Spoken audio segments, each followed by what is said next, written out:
Nadaljujemo s kratkim svetopisemskim tečajem in danes je na vrsti četrti del, v katerem bomo govorili o mikrovidikih oziroma mikroorodjih za pravilno razlaganje Svetega pisma, ki nam, zdaj pa danes bomo govorili o stvareh, ki nam pa zdaj res pomagajo se osredotočiti na en odlomek, na eno vrstico, se pravi konkretne stvari. Tukaj danes bomo govorili o konkretnih, res bomo rekli, eksegetskih, se pravi razlagalnih orodjih, ki jih pač uporabljajo vsi razlagalci in so jih uporabljali od zmeraj, se pravi stvari, ki veljajo pravzaprav tudi širše, ne samo za Sveto pismo, tudi za precej tega, kar bomo zdaj omenili, velja pravzaprav tudi za druga besedila, če jih hočemo brati in če jih hočemo prav razumeti. Se pravi, tukaj imamo zdaj konkretna orodja, ko imamo pred sabo nek odlomek ali pa mogoče celo neko vrstico. Kaj lahko naredimo za to, da bomo ta odlomek prav razumeli? Katere stvari so konkretne, na katere moramo pomisliti, kateri vidiki so tisti, se pravi, skozi katere moramo pogledati, da bomo lahko res prišli do ta pravega pomena posameznih odlomkov. In zdaj prvi vidik oziroma prvo to mikroorodje pri vsakem odlomku, tudi če je pred nami samo ena vrstica, prvo orodje je pisec. In to mogoče se nam ne zdi samoumevno, ampak je važno. Namreč, kadarkoli beremo neko besedilo v Svetem pismu, ga je nekdo napisal.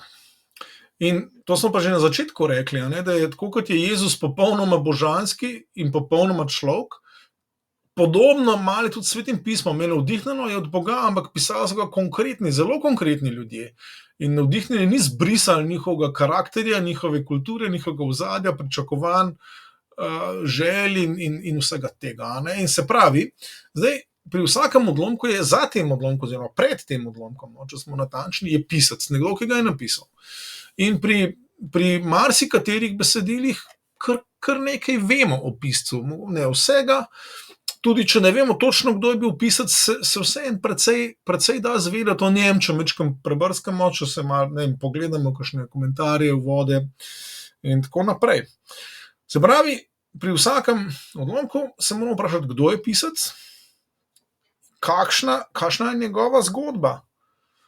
In še posebej pa potem, kakšni so njegovi cilji, kakšni so nasploh njegovi cilji, če vemo, kakšne so njegove vrednote, kakšno je njegovo kulturno ozadje, tudi kakšne so njegove predpostavke, se pravi, v kakšnem svetu ta pisec živi. In potem seveda iz tle ven bomo zelo hitro tudi videli, verjetno, kakšni so njegovi nameni, tudi ožje, se pravi, s to konkretno svetopisemsko knjigo, če imamo neko Pavlovo pismo ali nek psalm ali nek evangelij, recimo. Zmeraj se je dobro to najprej vprašati, se pravi, kdo je pisec, kaj se mu dogaja, zakaj se je lotil pisanja. Ker to moramo vedeti, za novo zavezo je verjetno čisto varno, da rečemo, da so pisci, ki so se lotevali pisanja, da se niso zavedali, da pišejo Sveto pismo. Ker ti njihovi spisi so bili razglašeni, v narekovajih, za Sveto pismo šele 100 let pozneje, ali pa razpoznani za Sveto pismo bo boljši izraz. Se pravi, niso se, ali pa saj večinoma se niso zavedali, da to, kar pišejo, da je to Sveto pismo. Ne, ampak so pisali zaradi nekega namena, ki so ga imeli. No, in to bo najlažje, če to kar pogledamo na primeru. En tak primer smo v bistvu že omenili v enem od prejšnjih prispevkov, namreč omenili smo knjige kraljev, pa potem kroniški knjigi, ki oboje obravnavajo v bistvu isto tematiko, Izraelovo zgodovino Izraelovih kraljev, ampak vidimo, da je obravnavana zelo drugače. In seveda razlika, to smo že takrat omenili, ampak bi želel sam spomniti, knjigi kraljev spadata med preroško literaturo, sploh v judovskem kanonu, ne med zgodovinske knjige, ampak med preroške knjige, in dejansko iz samega teksta se vidi, da so jih pisali preroki, so bili za njimi preroki, preroške osebe, najprej že Samuel, no, potem pa še naprej v knjigah kraljev. Medtem ko je pisec kroniških knjig, je pa verjetno Ezra ali pa nekdo v njegovem času v kompletno drugi situaciji. Preroki kaj? Ja, preroki so klicali Izrael s pokorjenju, da se vrne nazaj k Bogu, da se vrne nazaj k postavi, k božjemu razodetju, ki je dano Izraelu. In so bili zelo ostri in ena od pomembnih stvari je bilo razkrivati greh Izraela in ga imenovati greh in ga naslavljati. To je osnovna preroška vokacija. Medtem ko Ezra pa deluje kdaj? Po babilonskem izgnanstvu, po katastrofi v Izraelu.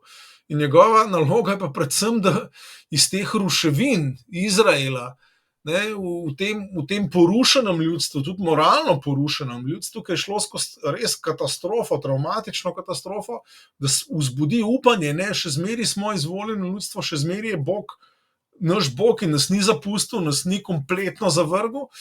In seveda Ezra zato je dosti bolj prizanesljiv z grehi Izraelovih kraljev, predvsem recimo Salomonovih grehov sploh ne omenja, medtem ko pisec knjige kraljev jih. Se pravi, tukaj je ena razlika. Pisec ima različne namene, tudi bomo kar rekli različno poslanstvo, in zato deluje, in zato je tudi tekst drugačen. No, gremo v Novo zavezo. Matej, evangelist Matej. Vemo, da je on je bil Jud, tako kot večina ostalih piscev, mogoče samo Luka ni bil, ampak ne samo, da je bil Jud, njegov evangelij je napisan Judom, se pravi tistim pod postavo, in to pa je zdaj važno. Ne? On je pisal kristjanom iz judovstva, ki so bili zelo verjetno v tistem času že pod močnim pritiskom judovskega establishmenta, zelo verjetno so bili preganjani, morda so jih že začeli metati ven iz shodnic, morda so nad njimi že začeli govoriti prekletstva, ker vemo, da se ne bi to zgodilo tam nekje v drugi polovici 1. stoletja. Se pravi, Matej piše zelo verjetno, ne, piše Judom in se pravi prvič, prvo, kar je važno, on poudarja Jezusovo judovsko plat, če smem tako reči, ne, in poudarja, da je bil on pravi Jud, ne, poudarja tudi recimo zato v Matejevem evangeliju vidimo, da je Jezus tako kot novi Mojzes in še več, teh 5 dolgih Jezusovih govorov v Matejevem evangeliju verjetno ustreza 5 Mojzesovim knjigam in tako naprej. Ne. Zato recimo potem najdemo samo pri Mateju kakšen tak stavek, da glede postave recimo, ne, da Jezus v 5. poglavju Matejevega evangelija reče, da ne bo ne črka, ne črtica postave odpadla, dokler se vse ne izpolni. In tudi kdor bo kršil eno najmanjših stvari v postavi, zapovedi v postavi, bo imenovan najmanjši v Božjem kraljestvu in tako naprej. In zdaj to nas lahko malo preseneti, ne? Ampak če imamo mi pred očmi, Matej je bil Jud, pisal je v judovsko okolje, spodbujal judovske kristjane, da ostajajo zvesti Jezusu, in obenem je seveda tudi ostale širšo judovsko skupnost jih je pa opozarjal. Jezus je bil pravi Jud, on je dejansko spoštoval postavo in jo je povzdignil, in to, kar je Jezus naredil, je ta prava izpolnitev in namen postave, in zato je toliko tega v ospredju. Zato je pri Mateju še večkrat kot v drugih evangelijih je prav ta formula. To se je zgodilo, da se je izpolnilo, kar je Gospod rekel pa prorokov in tako naprej. Matej, to je Matejev namen, ne? Potem imamo pa na drugi strani evangelista Luka, ki spet obravnava precej podobnih stvari, ampak vidimo, da podčrta druge zadeve. Luka verjetno ni bil Jud, vsekakor pa je gotovo, da je pisal svoj tekst kristjanom, ki so prišli iz poganstva, se pravi, ki niso imeli judovskega ozadja. In je predvsem, recimo Luka pa predvsem izpostavlja teme, kot so to, da je Jezusov klic in njegovo poslanstvo in služba, da je namenjeno vsem ljudem, vsem narodom, pa tudi vsem družbenim razredom. Pri Luku so revni zelo še bolj v ospredju, tudi ženske, recimo Luka veliko bolj podčrta njihovo vlogo, tudi že pri samem spremljanju Jezusa in podobne stvari. Se pravi, tukaj iz tega, kdo je pisec in kaj so bili njegovi nameni, razberemo lahko marsikaj. In to ni nevtralno pri tem, kako bomo razumeli posamezne odlomke. No, se pravi, to je bilo prvo orodje. Takoj zraven tega prvega orodja oziroma vidika damo drugo in to so seveda prejemniki, naslovniki. Se pravi, imamo pred besedilom, imamo pisca, potem imamo tukaj besedilo, na drugi strani so pa prejemniki. In to je ravno tako pomembno, ne. Kdo je tista skupnost, kamor je to besedilo bilo najprej poslano. Tukaj je ta stavek, se mi zdi, ki je zelo pomemben, ki se glasi takole: Sveto pismo je bilo pisano za nas, ampak ne nam. Tega se moramo zavedati. Sveto pismo je bilo pisano ljudem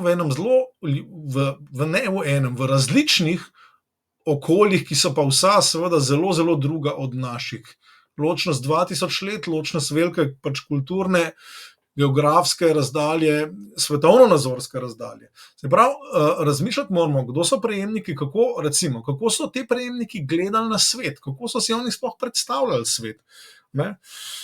Kakšna so bila njihova splošna kulturna pričakovanja od Boga, pričakovanja od družbe, in tako naprej. Kaj je zanje normalno?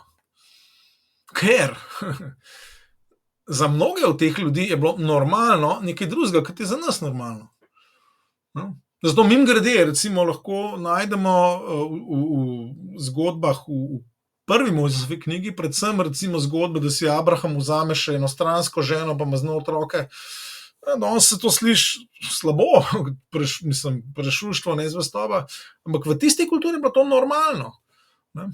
To ne pomeni, da Biblija uči na splošno, da je bilo to dobro. Ne, ampak to je bila neka norma v tisti kulturi, ki se je tako vzela. Se pravi, to je pomembno razumeti in to je zelo, zelo pomembno se sprašovati take stvari. Kaj je bilo takrat normalno, kaj je norma, ker dostikrat Sveto pismo pač take stvari navaja, ne zato, da bi jih uzakonili za nas, ampak zato, ker se samo pač nanaša na neko družbo, v kateri so pač akterji, recimo Abraham, v kateri je Abraham deloval.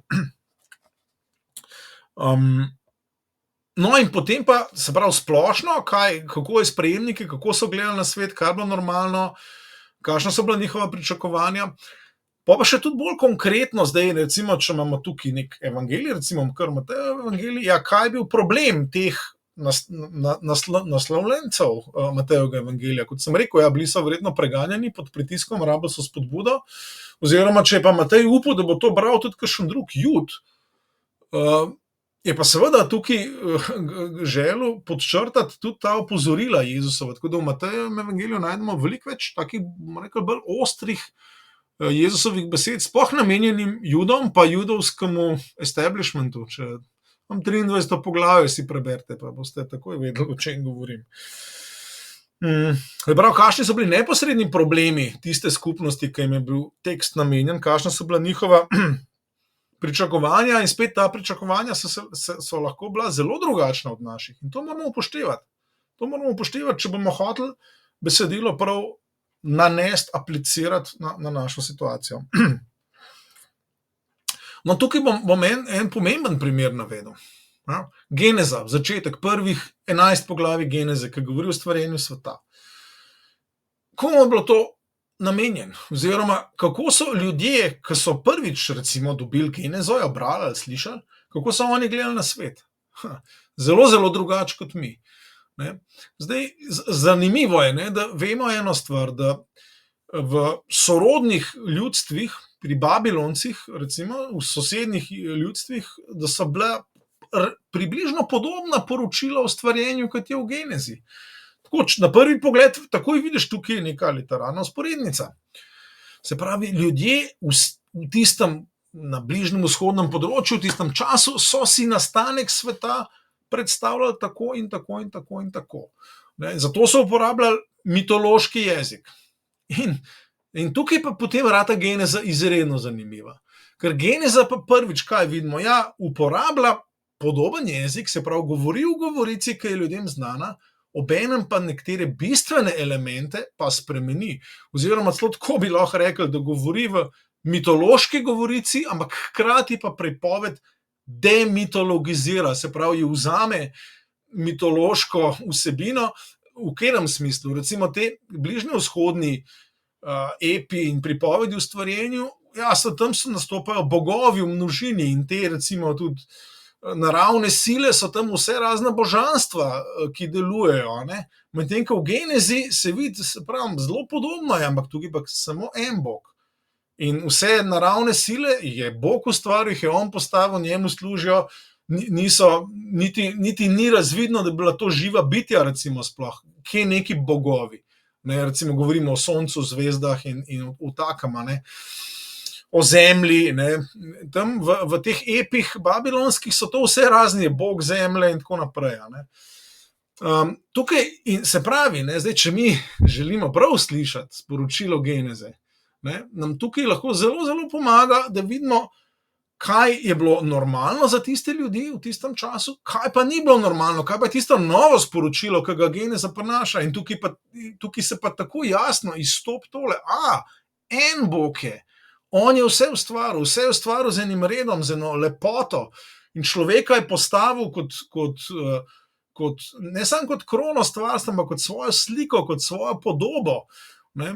Človek je tista podoba Boga, ne. Pogani so delali pač podobe svojih bogov v tem, da so jih izklesali, biblični Bog pa naredi živega človeka, da je njegova podoba. In cel kozmos je pravzaprav njegov tempelj, ne. Tukaj vidimo to demitologizacijo, ki jo Geneza izvede, ne.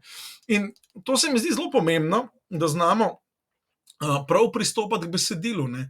Na ta način se nam seveda sporočilo Geneze izstopi v eni čist drugi luči, ne, in vidimo, kaj je recimo pisec res hotel sporočiti tistim ljudem takrat, ne. Če pa seveda mi s svojimi pričakovanji prihajamo k tekstu, ki so pa danes recimo znanstvena, ker v današnji družbi vlada znanost, znanstvena resnica in tako naprej, seveda bomo tukaj takoj naleteli na težave, ne, ker bomo probali nekaj usklajevati, ker je nepošteno do besedila. Dajmo pogledati, kaj je pisec sporočil originalnim bralcem in potem bomo na ta pravi sledi, kaj je pomen teksta, ne. No, ampak se pravi, zdaj smo pogledali tistega, ki je pred besedilom, onega, ki je za besedilom, zdaj pa seveda pogledamo pa še besedilo samo, ki je pa vmes, se pravi, sam tekst, ne. Tekst kot, bomo rekli, kar nekaj, kar nam je materialno dano, kar je pred nami, kar si lahko pogledamo, a ne. Se pravi, razmislili smo, kdo piše, kakšni so njegovi cilji, razmislili smo, kdo posluša, kakšni so njegovi problemi, njegova vprašanja, njegov pogled na svet. Zdaj pa pogledamo bolj natančno res samo besedilo. No, prvo, kar moramo narediti z besedilom, je tako, da, to bom zdaj večkrat ponovil, ampak je prav, nikoli ne smemo gledati posamezne vrstice. Enota v Svetem pismu je svetopisemska knjiga. Saj to že iz tega, kar sem prej povedal, je jasno, ampak zdaj moram mogoče to še bolj jasno povedati. Ena enota, ki jo gledamo, je posamezna svetopisemska knjiga. Matejev evangelij, pismo Rimljanom, kroniški knjigi, Geneza in tako naprej. Se pravi, ena knjiga je ena enota. In moramo najprej pogledati eno celo to enoto, recimo Matejev evangelij. Moramo najprej pogledati, kakšni so dejanski deli knjige, kako se knjiga po vsebini členi. In to nima zdaj veze s poglavji pa vrsticami. V novejših raznih edicijah Svetega pisma, prevodih, imamo vmesne naslove, pa predvsem imamo tudi večje vmesne naslove, ki nam povejo, ki so neki večji deli teksta, pa potem manjši. Ker to je pomembno. Zdaj, to ni zmeri 100% narejeno, tukaj so tudi edicije se razlikujejo, kot verjetno veste, ampak vseeno je dobro približno imeti v glavi, kako se besedilo členi, kaj spada res skupaj. Ne? In se pravi, to nima veze s poglavji pa vrsticami. In se pravi, to je prvo, da imamo neko sliko o tem, kako je recimo cela svetopisemska knjiga, kako je zgrajena, iz katerih zidakov, iz katerih glavnih delov, kako se členi, kako se segmentira. No, ampak potem eno od ključnih razlagalnih orodij pa potem tole, da pogledamo, katere so ključne teme ali pa ključne besede, glavne teme in ključne besede.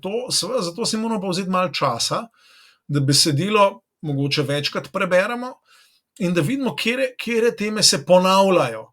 Ne? To je pri vsakem besedilu je malo drugače, ampak je pomembno, ker če vemo, kaj je ključna tema, potem bomo v tej luči bomo lažje razumeli tudi, kaj recimo posamezne vrstice potem govorijo. Se pravi, bodimo pozorni na besede, ki se ponavljajo, koncepte, ki se ponavljajo, teme, ki se ponavljajo. Naprimer, v Lukovem evangeliju ljudje opazujejo, da se več ponavlja molitev, bolj kot v drugih. Pa sej bom dal en bolj konkreten primer še. Prav, prvo, kako se knjiga členi, katere ključne besede se pojavljajo, potem pa se moramo tudi vprašati, kakšna zvrst besedila je to, kar beremo, kakšen žanr je.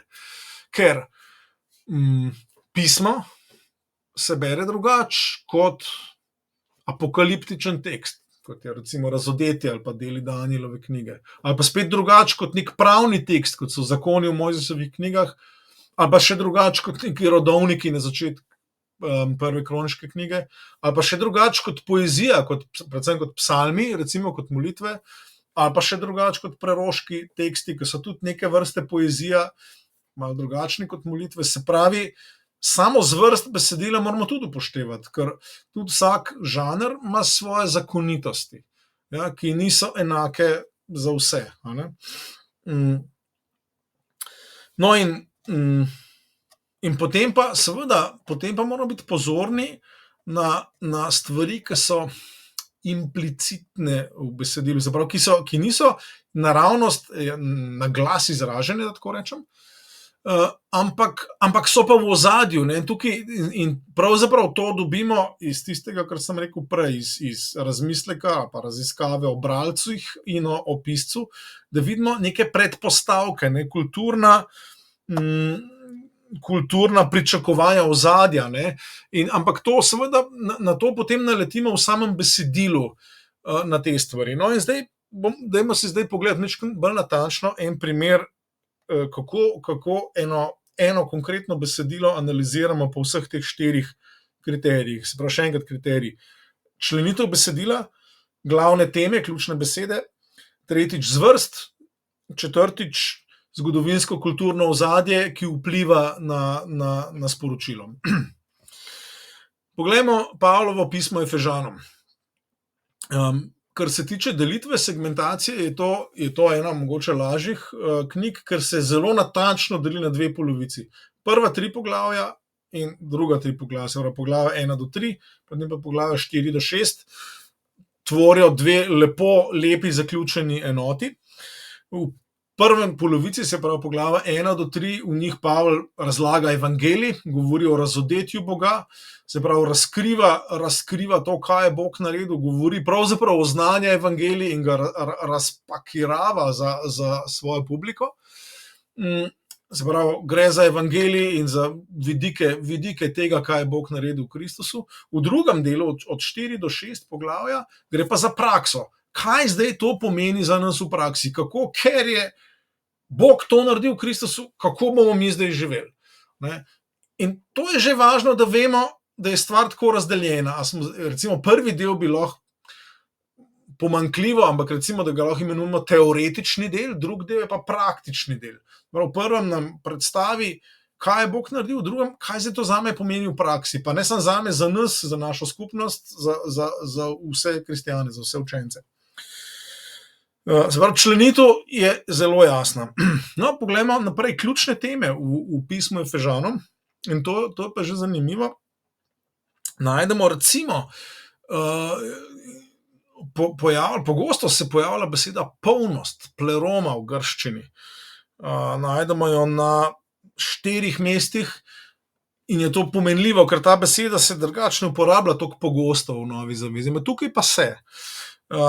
Potem najdemo 1, 2, 3, 4, 5-krat se pojavi beseda skrivnost, v grščini misterion, misterij. In to je pomenljivo, obe besedi spadata skupaj. Bomo pojasnili, zakaj.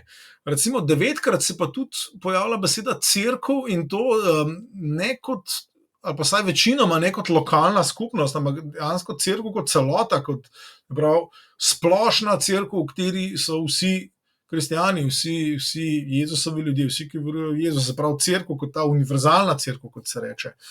To je zdaj zanimivo. Ne? Tukaj vidimo, se pravi, v piscu so bile te stvari pomembne. Ne? No in potem se vprašamo žanr.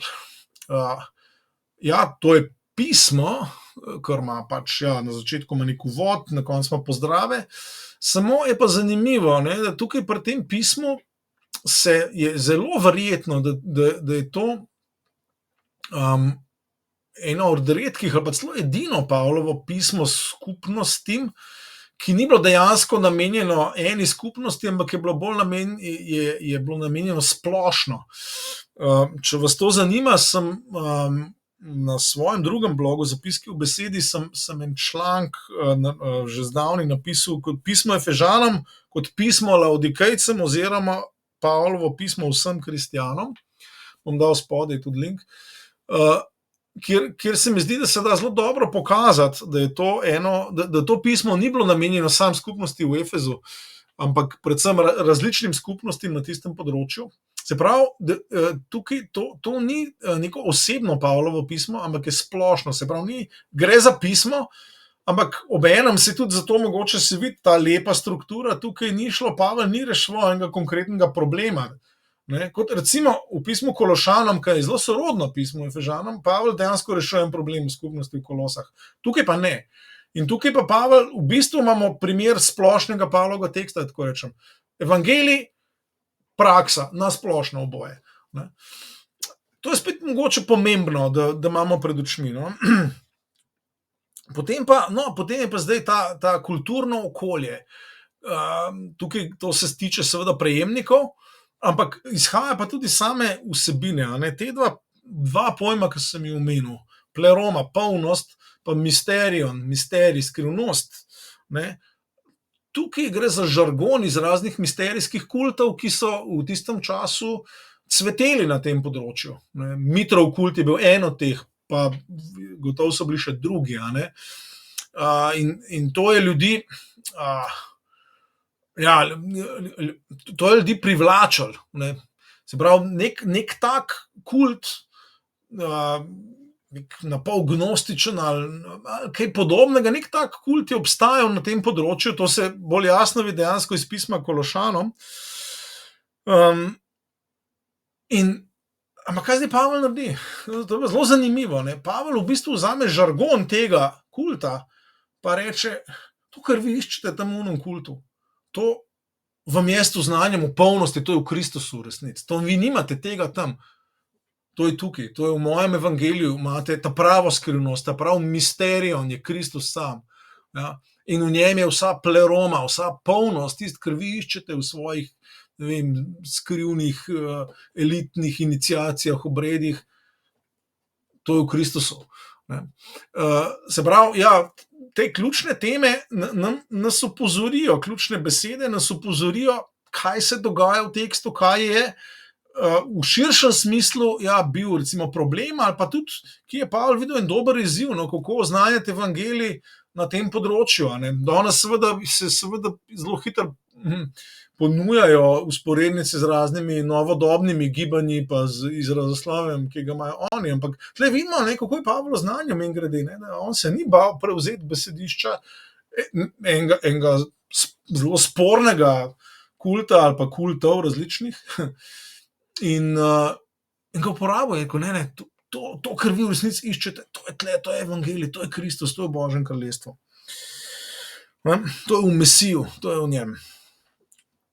Dobro, tukaj smo zdaj malo pogledali, recimo, kako eno besedilo pogledamo iz teh 4 vidikov. Še enkrat, členitev, ponavljajoče teme, ključne besede, zvrst besedila in potem zgodovinsko-kulturno ozadje. No, 4. splošno orodje ga pa lahko imenujemo kar tako, kontekst je kralj. In to je zelo preprosta, pa vseeno zelo, zelo, zelo ključna stvar za razlaganje Svetega pisma. Ker to se nam izredno hitro zgodi, da pač v neki vrstici nekaj preberemo in to vzamemo, ali nam rata zelo všeč, ali pa tega zelo ne maramo, in se tle ustavimo, ampak ne pogledamo pa konteksta.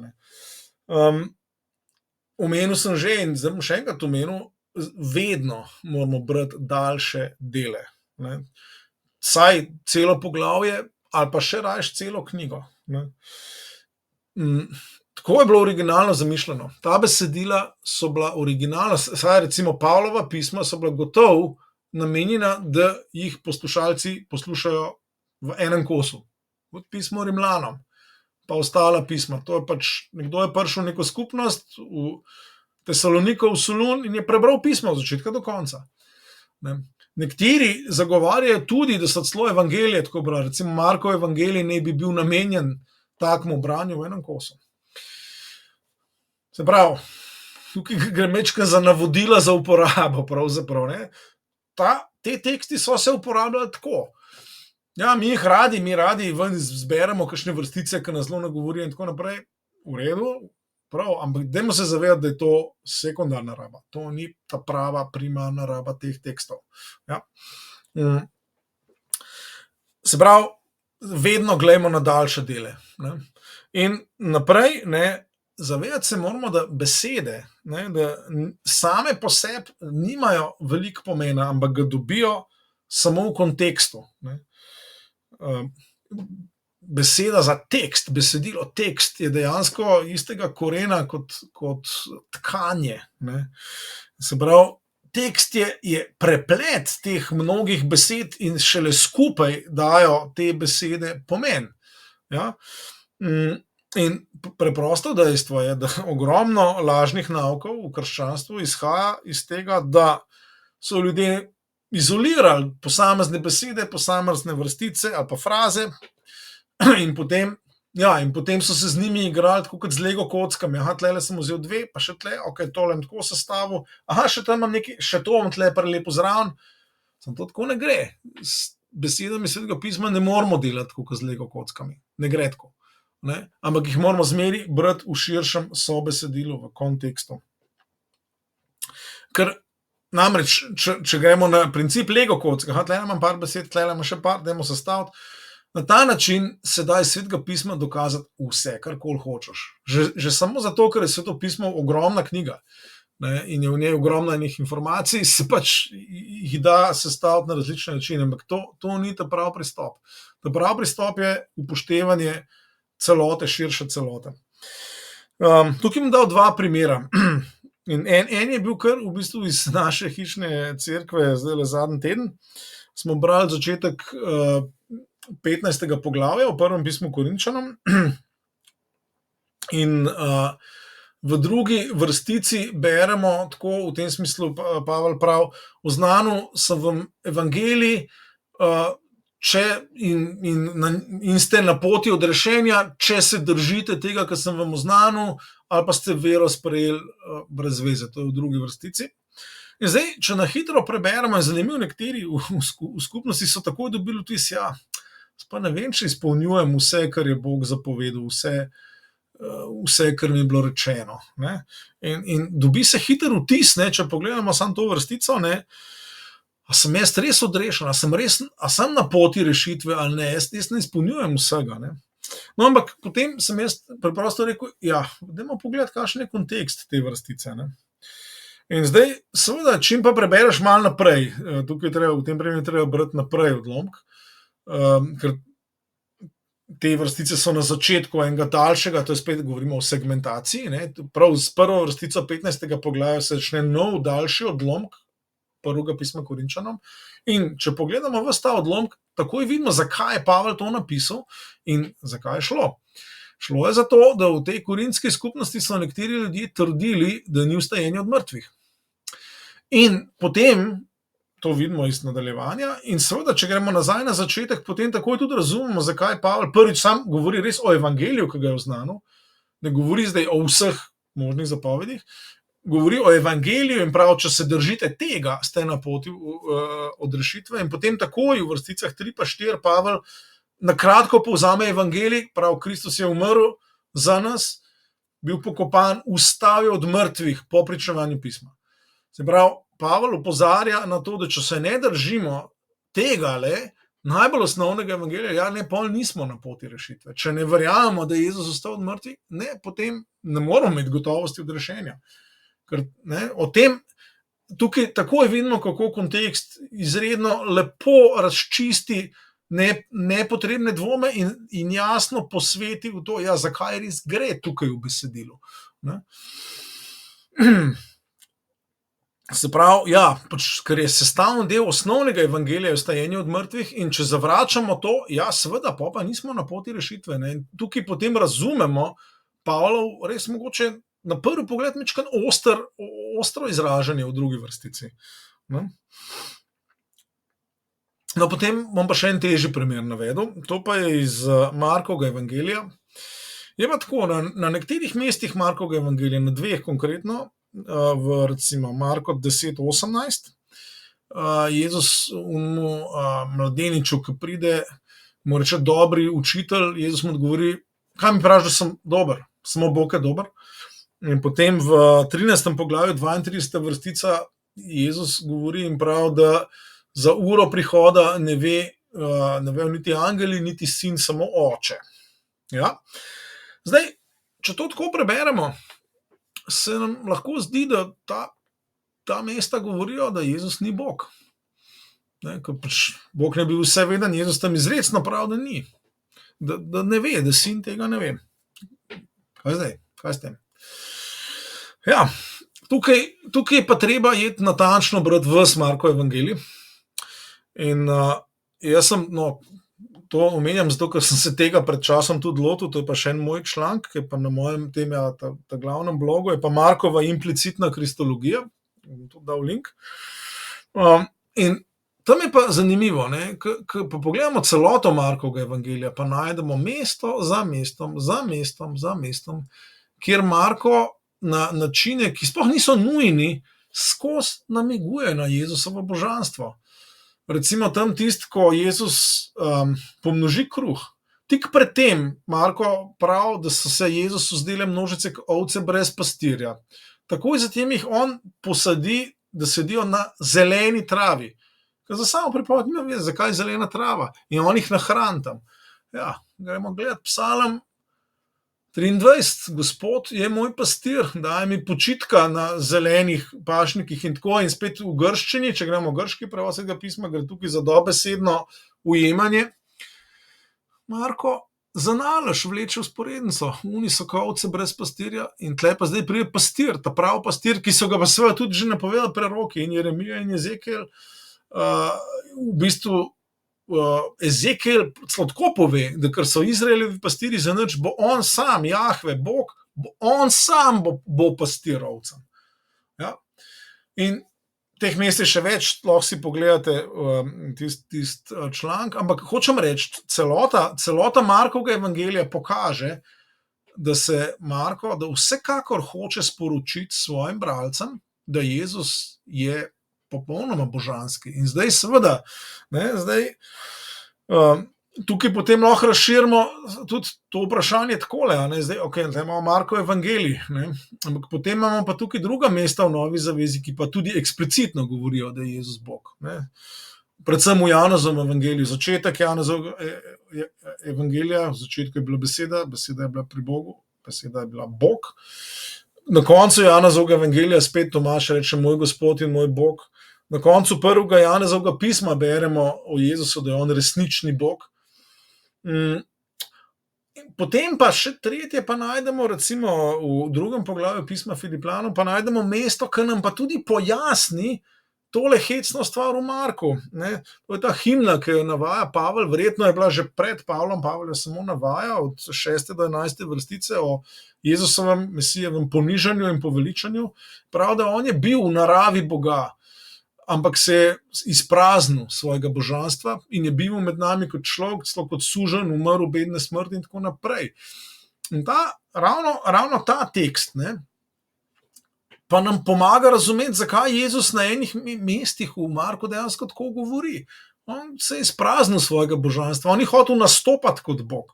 Dejansko, prav tako, da rečem, vidno, je Jezus Bog v Markovem evangeliju samo na začetku 9. poglavja, kjer se preobrazi na gori. Tam ga vidijo učenci v slavi. Drugače pa on deluje kot tak čuden prerok in oni pa spoznajo, da je tudi Mesija. Ampak to je zdaj tisto navzven, kar se vidi, ampak hočem reči, tek sam v celoti pa vsekakor že Marko sam jasno pokaže, kaj si misli, kdo je Jezus. Tako, zdaj mislim, da za konec lahko omenimo samo še eno stvar v zvezi z kontekstom. Ja. Prejšnjič smo precej govorili o teh makrovidikih. Govorili smo o Svetem pismu kot o veliki drami, pa govorili smo, da je Jezus središče Svetega pisma, ki osmišljuje vse Sveto pismo. Pa tudi seveda povedali smo, da je pa bistvo Svetega pisma je pa učenčestvo, da hodimo za Jezusom. In tukaj zdaj, ko se soočamo s katerimkoli odlomkom, moramo iti po tem vrstnem redu. Prvi korak, velika zgodba. Zmeraj moramo izhajati, zmeraj moramo imeti pred očmi, kaj je velika zgodba, kaj Bog dela od začetka stvarjenja do konca sveta. To je prvi glavni nivo, ki ga moramo imeti pred očmi. Drugi nivo je sporočilo celotne svetopisanske knjige. Recimo tukaj pri Marku smo takoj videli, da se ene stvari razčistijo, ko gledaš cel evangelij po Marku. Ja. Tretji nivo je potem sporočilo celotnega poglavja ali pa tistega odseka med umestnimi naslovi, se pravi, o čem govori ta konkreten odlomek. 15. poglavje prvega pisma Korinčanom je svoja celota, ja, kaj govori recimo v stadiju, se pravi, to je tretji nivo. Četrti nivo je pa potem sporočilo posamezne vrstice. In vedno moramo imeti v tem vrstnem redu. Ja. Če ne gremo po tem vrstnem redu, če štartamo z vrstico, bomo zelo verjetno zgrešili. Če pa gremo po tem vrstnem redu, smo pa na zmeraj nevarni strani. Tudi dejansko, če bomo konkretno narobe razumeli vrstico, to za našo hojo z Jezusom ne bo katastrofalno, ker nas bojo vsi ti prejšnji nivoji nas bodo usmerili v pravo smer. Tudi če bo konkretna razlaga mogoče napačna, to ne bo nič hudega, to ne bo nič strašnega, zato ker hodimo po pravi poti. Se pravi, ja, to so pa te trije vidiki konteksta, ki sem jih hotel izpostaviti. Se pravi, vedno brati daljše dele, besede ne iztrgati iz konteksta, iz širšega besedila, ampak upoštevati, da so prepletene z vsemi ostalimi besedami in potem zmeraj izhajati iz večjih enot na manjše. Najprej iz celega Svetega pisma, posamezna svetopisanska knjiga, celo poglavje, posamezna vrstica. Ja, če bomo tako delali, se nikoli ne bomo dosti zmotili.